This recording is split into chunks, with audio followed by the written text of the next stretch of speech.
It was a chilly autumn morning when the quiet streets of Maplewood were shattered by flashing red and blue lights.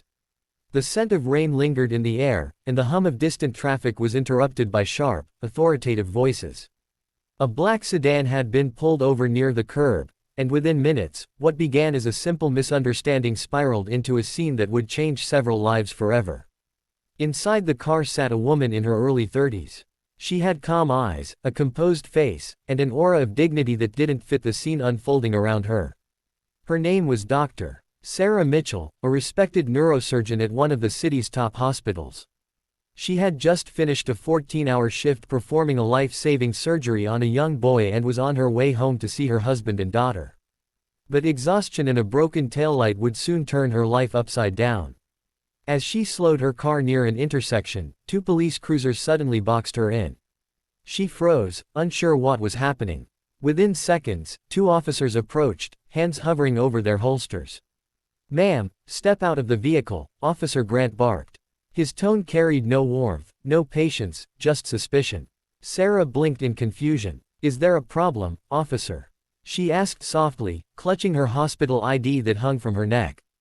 "Step out. Now," the other officer, Davis, repeated sharply. The way they looked at her made her heart race. She tried to explain, "I'm a doctor, I just came from the hospital.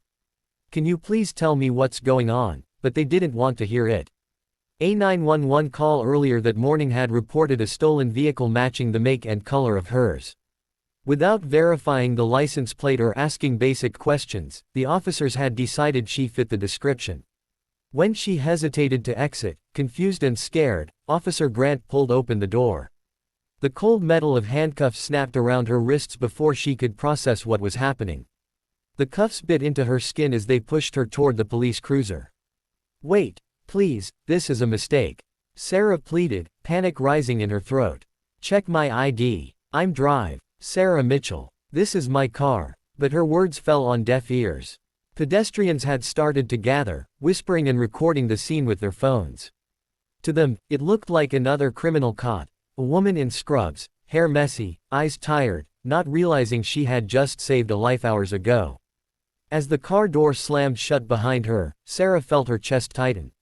Years of discipline and professionalism couldn't stop the sting of humiliation. Her mind went to her husband, Daniel, a man who always told her to stay calm, that truth always comes out. But right now, truth felt powerless. At the station, the officers booked her without listening to a single explanation.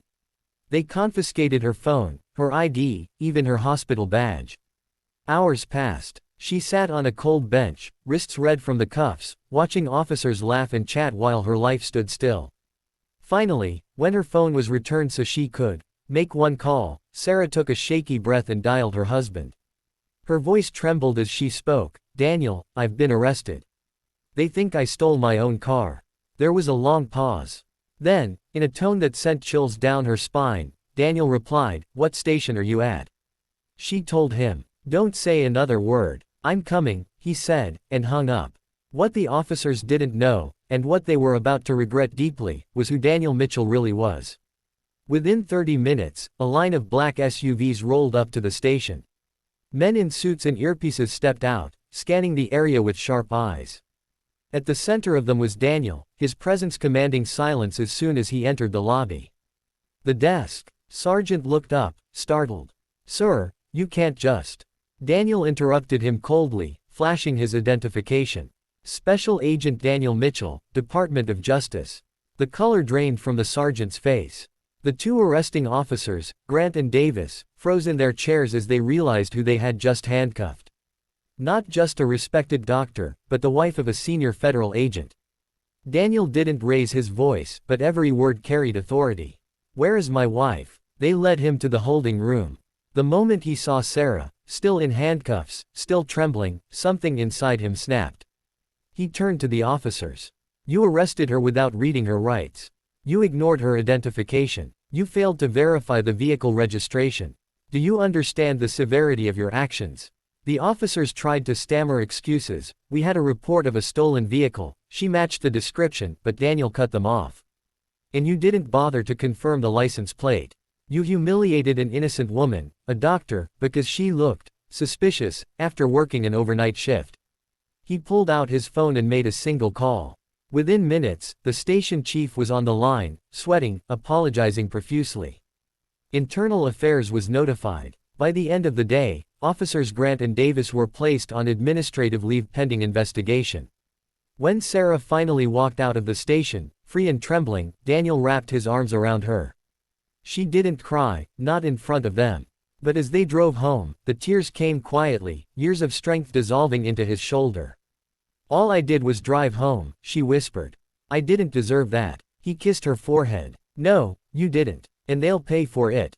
The story went viral within hours.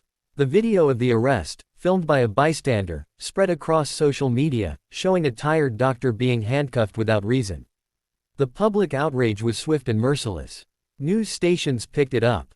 Hospital staff, patients, and even government officials spoke out in support of Dr.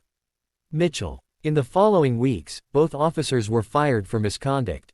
The department issued a public apology, and Sarah received a personal visit from the chief of police, who admitted, "We failed you, Drive Mitchell." But Sarah's response wasn't angry. She stood at a press conference, her voice steady but emotional. "I don't want revenge. I want change. What happened to me happens to others every day, people without privilege, people who can't make a phone call that saves them. This isn't just my story, it's a reminder that justice must never depend on who you know." The crowd fell silent. Even the reporters looked moved. Months later, Sarah continued her work at the hospital, saving lives with the same dedication as before. But something had changed in her. She had seen both the cruelty and the redemption of humanity up close. She began volunteering for a foundation that trained law enforcement officers in bias awareness and crisis communication. And though the scars on her wrists eventually faded, the lesson never did.